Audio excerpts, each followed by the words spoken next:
പ്രഭാത ഭ്രാന്ത് കഴിഞ്ഞെങ്കിൽ റേഷൻ കട വരെ ഒന്ന് പോകാമോ? അരി തീർന്നിരിക്കുക. അല്ലെ തന്നെ അരി നോക്കണം എന്തിനാ? അവളിവിടെ കൊണ്ട് പത്തിരി വെച്ചേക്കുമല്ലേ, ഇയാളാണ് അത് കഴിക്കുപോയിട്ട്. തൊട്ടു പോകരുത്, തൊട്ടു പോകരുത്.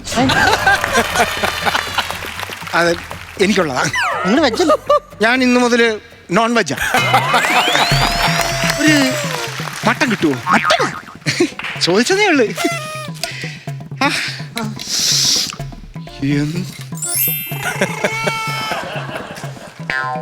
എന്താ ടേസ്റ്റഡാ. വെക്കാൻ അറിയാവുന്നവർ വെച്ചാൽ അങ്ങനെയാ. നമ്മുടെ ഫിഷ് മോളി പോലെയല്ല.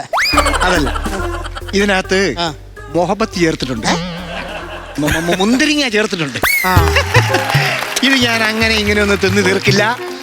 ഇത് ഞാൻ വെച്ചിരുന്ന് കുറേ ദിവസങ്ങൾ കൊണ്ടേ വെച്ച് തീർക്കും. അത് വളിച്ചു പോയില്ലേ? വളിച്ചു പോയില്ല. പാത്രം കഴുകാതെ വെച്ചാൽ കുഴപ്പമല്ലുണ്ടോ? നീ എന്താണ് നോക്കുന്നത്? ഞാൻ അകത്ത് കയറി പോയപ്പോഴേ വല്ല ഓട് വല്ലതും തലേ വീണു.